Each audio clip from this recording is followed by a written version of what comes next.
Hello दोस्तों, online study point में आपका स्वागत है।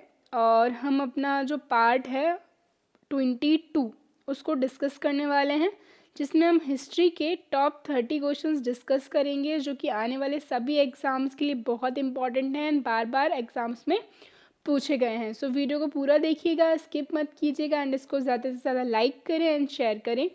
अगर आप चैनल पर नए हैं तो इसको सब्सक्राइब करना ना भूलें, जिससे और बेल आइकन प्रेस करें, जिससे सारे ही वीडियोस का नोटिफिकेशन आपको मिले।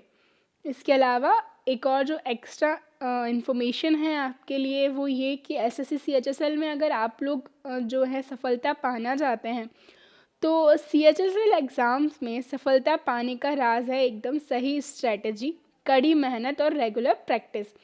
आपके सपने को पूरा करने के लिए अनअकैडमी लाया है मेगा सीएचएसएल मॉक टेस्ट बिल्कुल फ्री।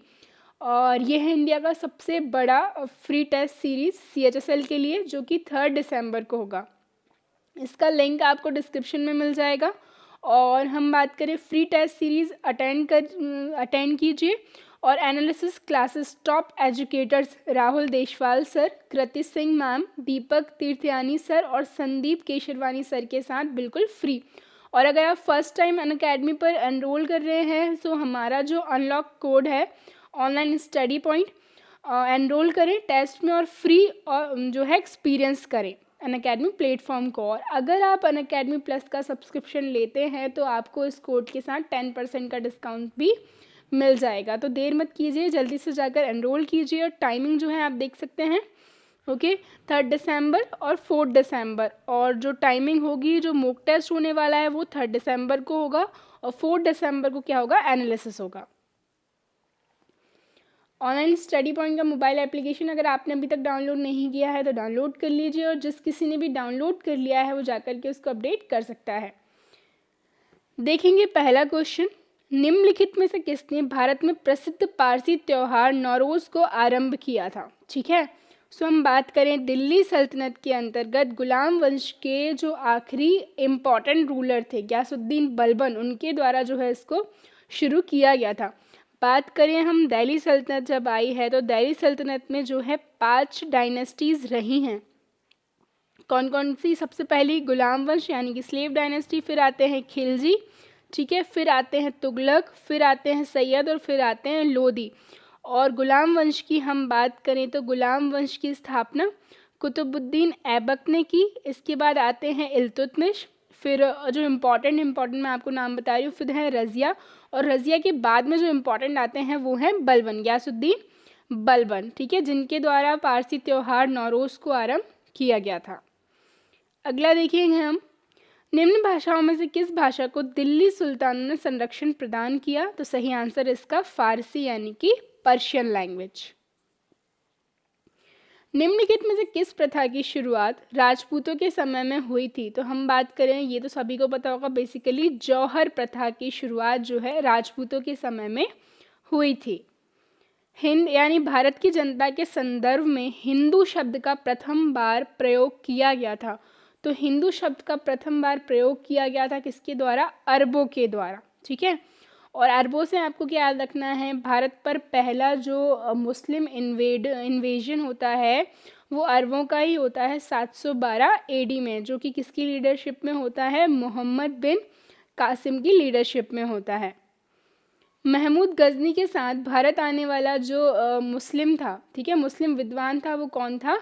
तो ये था अल बरूनी, ठीक है, जिसने सारे, हम बात करें वेदों का अध्ययन भी किया था। ये क्वेश्चन में पूछा जाता है कि वेदों का अध्ययन करने वाला प्रथम मुसलमान कौन था, तो ये भी कौन था? अल बरूनी। सो नेक्स्ट क्वेश्चन देखते हैं, युद्ध जिसमें हम बात करें भारत में मुस्लिम शक्ति की स्थापना हुई। देखिए, मुस्लिम और इसके बाद अगर क्वेश्चन आता है मुगल, तो दोनों के आंसर डिफरेंट होंगे। मुस्लिम शक्ति की स्थापना की अगर हम बात करें तो जो तराइन का द्वितीय युद्ध होता है, ठीक है, between the Mohammad Ghori and Prithviraj Chauhan, ठीक है, सो उसमें जो है मोहम्मद गौरी पराजित कर देते हैं पृथ्वीराज चौहान को, और फिर क्या करते हैं, इंडिया में ही रह जाते हैं। फिर इनके बाद क्या होता है, इनका जो गुलाम होता है दैट इज कुतुबुद्दीन ऐबक, वो क्या करता है? गुलाम वंश की स्थापना, दिल्ली सल्तनत की स्थापना करता है, ठीक है। तो इस क्वेश्चन का आंसर होगा क्या? तराइन का द्वितीय युद्ध।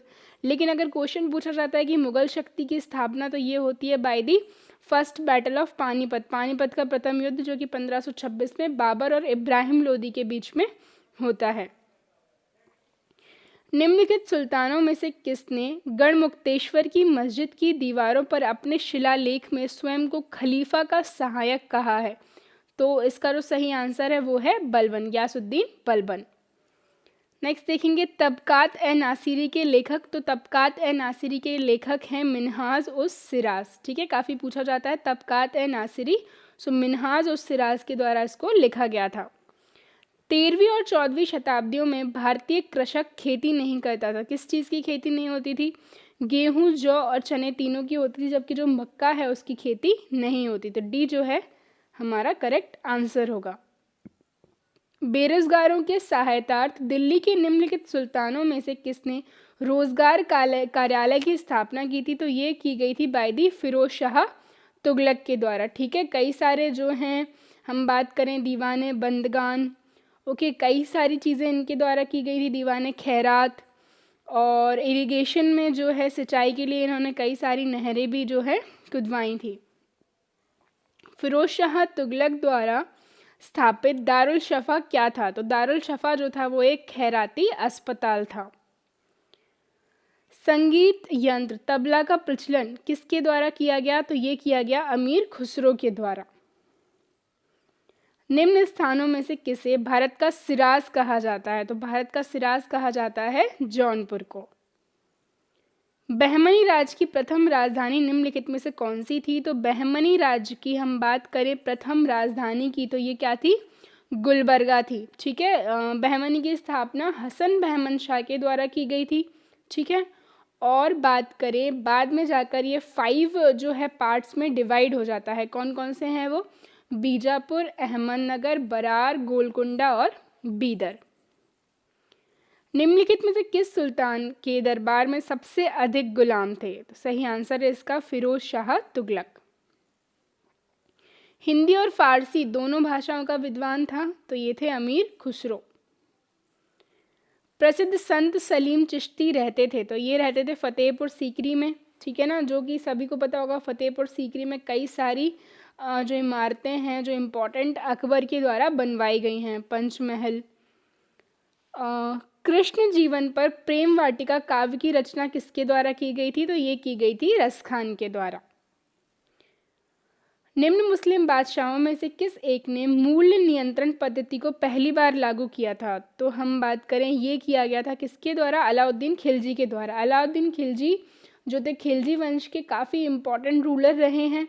ठीक है, और इन्हीं के द्वारा जो है मार्केट, हम बात करें मार्केट सिस्टम में कई सारी चीज़ें जो है इस्टेब्लिश की गई थी, जिनमें से जो है मूल नियंत्रण पद्धति भी एक थी।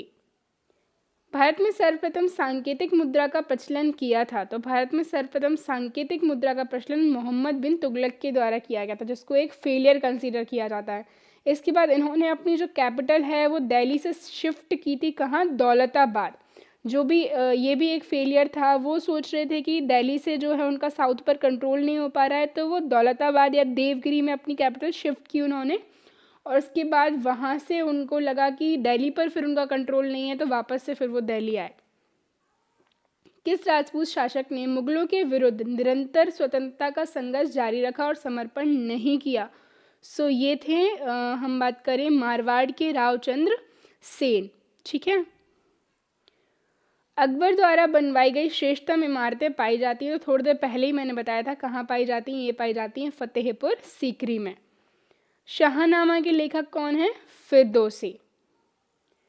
मोहम्मद गौरी के किस दास ने बंगाल एवं बिहार पर विजय प्राप्त की थी? तो ये थे बख्तियार खिलजी, जिनके द्वारा नालंदा यूनिवर्सिटी को ध्वस्त किया गया था। निम्नलिखित नेताओं में से कौन एक स्वदेशी के समर्थक थे? तो सही आंसर है इसका अरविंद घोष। अमेरिकी पत्रकार जो महात्मा गांधी के भारत छोड़ो आंदोलन के दौरान उनके साथ था, उसका क्या नाम था? तो सही आंसर है इसका लुई फिशर। ठीक है, भारत छोड़ो आंदोलन कई बार बताया मैंने, 1942 में ये जो है स्टार्ट हुआ था, बेसिकली 9 अगस्त 1942 in the leadership of Mahatma Gandhi, और इसी के दौरान महात्मा गांधी के द्वारा करो या मरो का नारा दिया गया था। इनमें से किसने रानी लक्ष्मीबाई रेजिमेंट की स्थापना की? सो सही आंसर है सुभाष चंद्र बोस के द्वारा।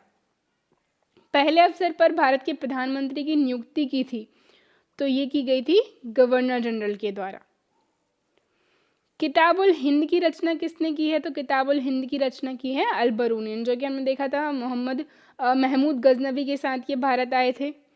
अमीर खुसरो का जन्म कहाँ हुआ था? तो अमीर खुसरो का जन्म जो है एटा में हुआ था। ओके, सो गाइज ये कुछ इंपॉर्टेंट क्वेश्चंस थे हिस्ट्री के जो हमने डिस्कस किए हैं। आई होप वीडियो आपको पसंद आए, सो प्लीज़ इसको ज़्यादा से ज़्यादा लाइक करें, शेयर करें एंड चैनल को सब्सक्राइब करें। Thank you.